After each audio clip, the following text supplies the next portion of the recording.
tentang poin di pengembangan kompetensi guru untuk pengelolaan kinerja di PMM. Bapak Ibu sekalian yang luar biasa, pada kesempatan kali ini Pak Gurupedia ingin berbagi tentang bagaimana Bapak Ibu bisa memahami poin-poin penting dalam pengembangan kompetensi untuk guru di pengembangan kinerja guru melalui RHK yang sudah direncanakan di PMM. Bapak Ibu sekalian yang luar biasa, pada kesempatan kali ini Pak Ali langsung menyajikan dari laman pusatinformasi.guru.kemdikbud.go.id, di mana pada laman ini jelaskan tentang poin atau poin pengembangan kompetensi untuk guru di PMM. Bapak Ibu sekalian yang luar biasa, bahwa di dalam keterangan yang telah kita ketahui bersama dalam pengembangan kompetensi, setidaknya Bapak Ibu dianjurkan untuk bisa memiliki rentang poin paling sedikit 32 dan maksimal 128 poin. Nah, di antara itu Bapak Ibu bisa memilih beberapa kegiatan, beberapa rencana hasil kerja, sehingga Bapak Ibu minimal dapat menetapkan 32 poin dan maksimal 128 poin, sebagaimana yang diatur dalam Perdirjen GTK nomor 7607B.B1HK.03/2023. Nah, poin tersebut Bapak Ibu diperoleh dengan cara memilih hasil kerja yang efektif dan berdampak bagi diri sendiri, komunitas pendidikan maupun satuan pendidikan.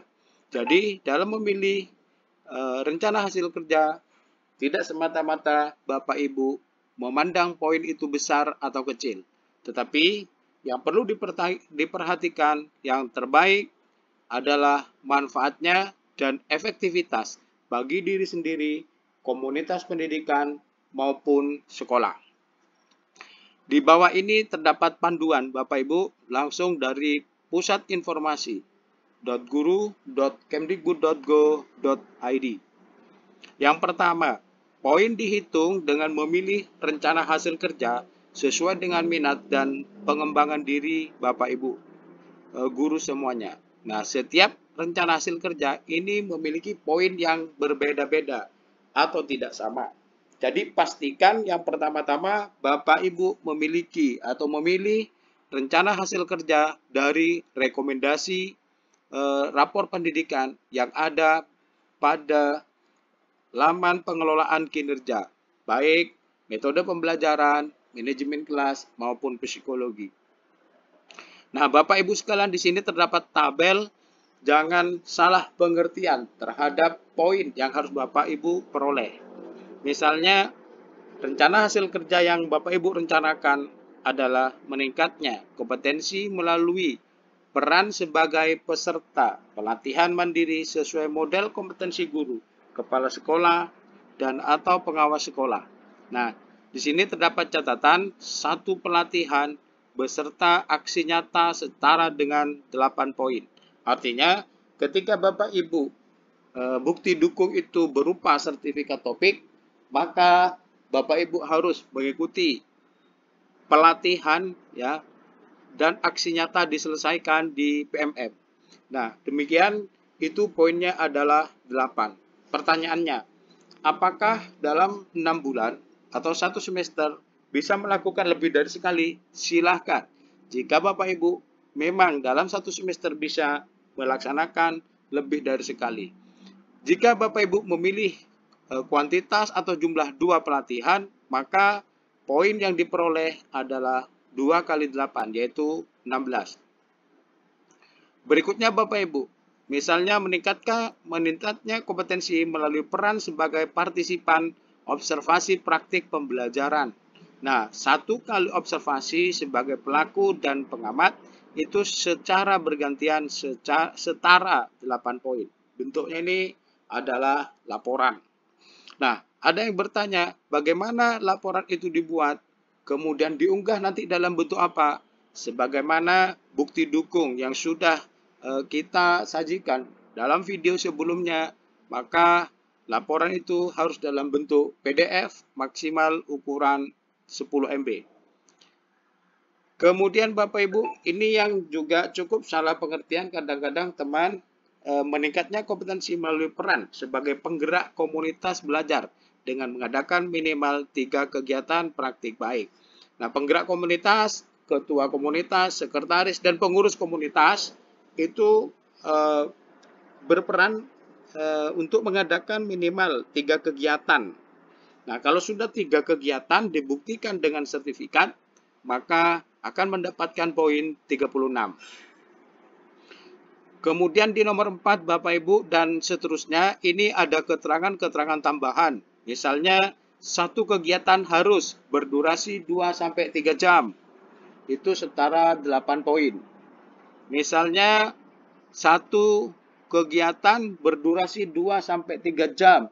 Setara dengan 4 poin. Satu kegiatan berdurasi 3-6 bulan. Itu setara dengan 128 poin. Nah, ini buktinya dengan sertifikat, maka 128 poin adalah poin yang maksimal. Kemudian juga ada satu kegiatan berdurasi 2-3 hari.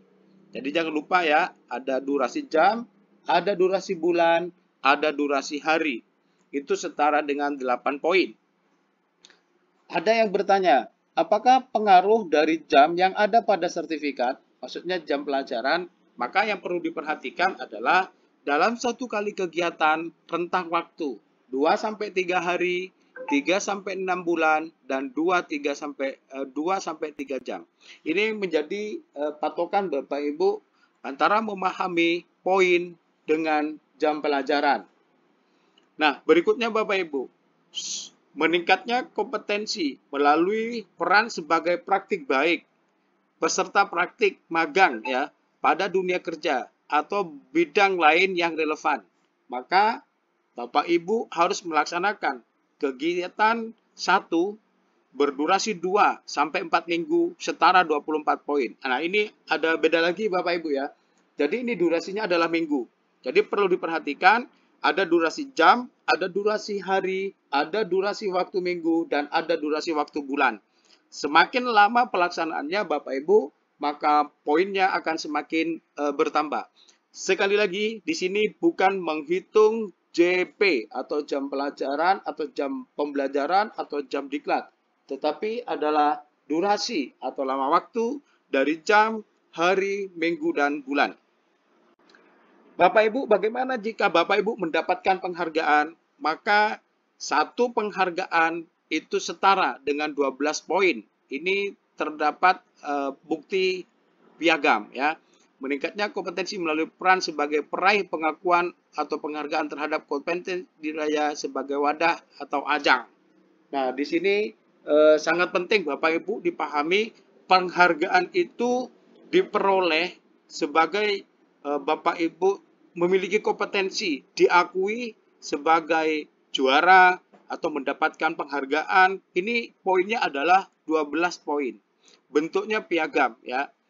Nah, kan di piagam itu tidak ada jampel, tidak ada masalah Bapak Ibu, karena di sini tidak menghitung jam pelajaran atau JP.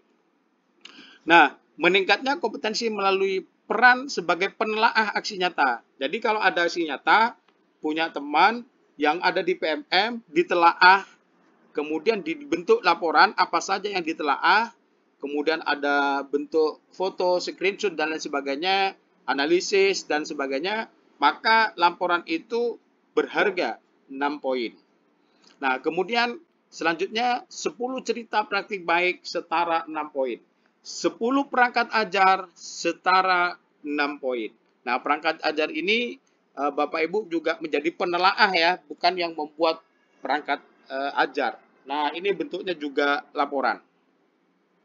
Nah, kemudian Bapak Ibu, meningkatnya kompetensi melalui peran sebagai penyusun cerita praktik yang dapat dibagikan kepada guru, ya, kepada sekolah lain. Jadi, satu cerita praktik baik yang terbit di PMM setara 12 poin. Nah, cerita praktik baik ini Bapak Ibu terbit di PMM. Bagaimana cara mengambil bukti dukungnya? Bapak Ibu tinggal memilih ambil bukti karya atau menuju ke PMM. Nanti sudah dijelaskan di video sebelumnya. Nah, Bapak Ibu sekalian, kemudian ada satu kumpulan konten unggulan di PMM. Nah, ini Bapak Ibu setara 6 poin. Jadi misalnya Bapak Ibu punya konten unggulan, artinya masuk di konten-konten yang diunggulkan, di klasifikasi unggulan, maka Bapak Ibu berhak menjadi bukti karya kumpulan konten unggulan itu di PMM, setara 6 poin. Kemudian berikutnya durasi jam sama saja. Nah, ini meningkatnya kompetensi peran sebagai peserta coaching atau mentoring. Ini peserta saja punya 4 poin. Kemudian yang kedua Bapak Ibu, poin dihitung dengan memilih target kuantitas. Kuantitas bisa lebih dari 1, 2, 3. Misalnya, Bapak Ibu memilih rencana hasil kerja 8 poin. Lalu di kuantitas memilih 2 kegiatan. Berarti Bapak Ibu akan mendapatkan poin 8 kali 2. Berarti Bapak Ibu akan mendapatkan 16 poin. Nah, ini diperhatikan di kotak oranye Bapak Ibu tentang rencana hasil kerja, kemudian target, kuantitas, dan poin. Kemudian yang ketiga, poin dihitung dengan memilih lebih dari satu rencana hasil kerja sesuai minat dan bakat pengembangan diri Bapak Ibu. Nah, di sini di poin di pengembangan kompetensi Bapak Ibu juga ada rencana hasil kerja, targetnya kuantitasnya 2, poinnya juga bertambah. Apabila masih kurang dari 32, klik tambah tombol tambah di bagian kiri bawah. Maka Bapak Ibu akan menyusun rencana hasil kerja berikutnya. Ada beberapa pertanyaan yang sering ditanyakan. Apakah rencana hasil kerja harus memiliki setidaknya 32 poin? Jawabannya ya. Bapak Ibu diharapkan memiliki 32 poin per semester untuk memenuhi ekspektasi atasan. Jika tidak memenuhi 32 poin, bagaimana? Ya, ekspektasi atasan tidak sesuai dengan apa yang sudah diekspektasi sebelumnya. Apakah yang harus dilakukan jika rencana hasil kerja yang telah dipilih oleh pengembangan kompetensi belum mencapai 32?